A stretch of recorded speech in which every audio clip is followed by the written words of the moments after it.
ইতিহাস শুধু বিজয় আর বীরত্বে ভরা নয়, কখনো কখনো ইতিহাস রক্ত, কান্না আর প্রেতাত্মার ভয়ঙ্কর গল্প বলেও পরিচিত। আজ তোমাদের জানাবো এক ভয়ঙ্কর স্থান নিয়ে, টাওয়ার অফ লন্ডন। এক সময়ের রাজপ্রাসাদ, আজকের অভিশপ্ত দুর্গ। এখানে আজও ঘুরে বেড়ায় এক রানীর মাথাবিহীন আত্মা। লন্ডনের ঠিক মাঝখানে দাঁড়িয়ে থাকা টাওয়ার অফ লন্ডন সাধারণ এক ভবন নয়। এই দুর্গ তৈরি করা হয়েছিল 1078 সালে উইলিয়াম দ্য কনকোয়ারার এর শাসনকালে। প্রথমে ছিল রাজপ্রাসাদ, পরে পরিণত হয় এক ভয়ঙ্কর কারাগারে। এখানেই ইংল্যান্ডের রাজপরিবারের অনেক সদস্য, বিশ্বাসঘাতক আর নিরীহ মানুষকে বন্দি করে অত্যাচার করা হয়েছিল। 1536 সাল রাজা অষ্টম হেনরির দ্বিতীয় স্ত্রী রানী অ্যানি বলেন অন্যায়ভাবে বিশ্বাসঘাতকতার অভিযোগে এখানে মৃত্যুদণ্ড পান। টাওয়ারের ঠিক ভেতরে এক চত্বরে তার শিরচ্ছেদ করা হয়। সেই দিন থেকেই শুরু হয় এক রহস্যময় অধ্যায়। অনেকেই বলেন অ্যান বোলিনের আত্মা এখনও টাওয়ারের ভেতরে ঘোরাফেরা করেন, একটি সাদা পোশাকে, হাতে নিজের কাটা মাথা নিয়ে। এই টাওয়ারের দেয়ালে দেয়ালে ফাঁসির আসামিরা লিখে গেছে তাদের শেষ মৃত্যুবাণী। এই টাওয়ার থেকে দেখা যায় ফাঁসির মঞ্চ এবং সেন্ট পিটার চার্চ। এই চার্চেই আছে অ্যান বোলিনের দেহাবশেষ। ওই দেহাবশেষ যে অ্যান বোলিনেরই সম্প্রতি সে বিষয়ে নিশ্চিত হওয়া গেছে মৃতের দুহাতে 6 নম্বর আঙুলের অস্তিত্ব দেখে। কারণ অ্যান বোলিন ছিলেন 6 আঙুলে।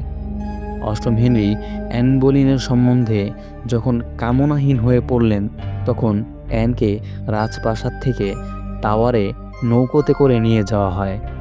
সেখানেই তার মুণ্ডচ্ছেদ করা হয়েছিল। শোনা যায় টাওয়ার অভিমুখে অ্যান বোলিনের শেষ যাত্রার চিত্র কখনো কখনো গভীর রাতে পুনরায় আবার দেখা যায়। 1964 খ্রিস্টাব্দের এক শীতের রাতে পাহারাদার বদলের সময় দেখা যায় যে লেফটেন্যান্ট লজিংয়ের কাছে যেখানে পাহারাদার দাঁড়ায় সেই স্থানটিতে কেউ নেই। খোঁজাখুঁজির পর নিখোঁজ পাহারাদারটিকে অদূরেই অজ্ঞান অবস্থায় পাওয়া যায়। তার দেহ যেখানে পড়েছিল তার ঠিক ওপরেই ছিল সেই ভয়ঙ্কর ঘরটা, যেখানে অ্যান বোলিন কাটিয়েছিলেন তার মৃত্যুর আগের রাতটি। পরে পাহারাদারকে জিজ্ঞেস করা হলে সে জানায় সে একজন মহিলাকে দেখেছিল। সাদা সিল্কের লম্বা জামা পরিহিত, তার মাথায় ছিল অদ্ভুত আকারের একটি বনের টুপি, কিন্তু সেই টুপির তলায় কোনো মাথা ছিল না। টাওয়ারের পাশেই অবস্থিত স্যাম্বেথ প্যালেস। তার আন্ডারকফটের তলা দিয়ে যে কেউ যায় তারা করুণ চাপা আর্তনাদ আর কান্নার শব্দ শুনতে পায়। অ্যান বোলিন যেন কেঁদে কেঁদে করুণ কণ্ঠে আবেদন জানিয়ে বলছে যে সে নিষ্পাপ, তার কোনো দোষ নেই। লন্ডন ইভিনিং নিউজের একজন রিপোর্টার এই আন্ডারক্রফটের একটি উঁচু স্তূপের মতো সমাধি খোঁড়ার সময় উপস্থিত ছিলেন। তিনি সাজানো পাথরের স্তূপের তলায় 7-8টি স্তরে সাজানো কঙ্কাল দেহাবশেষ দেখতে পান। কত গুপ্ত হত্যা এবং অপরাধী হিসেবে সাজা পাওয়া মানুষের হার যে এখানে ছিল তা কে বলতে পারে। অ্যান বোলিন একমাত্র নয়, টাওয়ার অফ লন্ডনে আরও অনেক অদ্ভুত আত্মার অস্তিত্ব নিয়ে রিপোর্ট রয়েছে। লেডি জেন গ্রে মাত্র 9 দিনের জন্য ইংল্যান্ডের রানী ছিলেন। তাকেও টাওয়ারে হত্যা করা হয়। রাতে মাঝে মাঝে তার কণ্ঠে কান্নার আওয়াজ শোনা যায়। তাকে নাকি গভীর রাতে টাওয়ারের দেয়ালে উল্টো হয়ে হাঁটতে দেখা গেছে। রাজা হেনরিকে এখানে খুন করা হয়। গবেষকরা বলেন তার মৃত্যুদিনে বারবার এক ধূসর কুয়াশা এসে ঘিরে ফেলে পুরো কারাগার। 2003 সালে একদল প্যারানর্মাল গবেষক রাতে সেখানে ক্যাম্প করে। তারা বলেছিলেন হঠাৎ টর্চ লাইট নিভে যায়। রেকর্ডারে অদ্ভুত শব্দ শুনতে পাওয়া যায়। অনেকে এখনও বিশ্বাস করে এই টাওয়ার শুধুমাত্র একটি ঐতিহাসিক স্থান নয়, এটা এক জীবন্ত ইতিহাস, যেখানে সময় থেমে গেছে আর সেখানে আটকে আছে রক্তমাখা অতীত। বিজ্ঞানীরা বলেন এগুলো রেসিডুয়াল এনার্জি বা স্থানীয় স্মৃতি।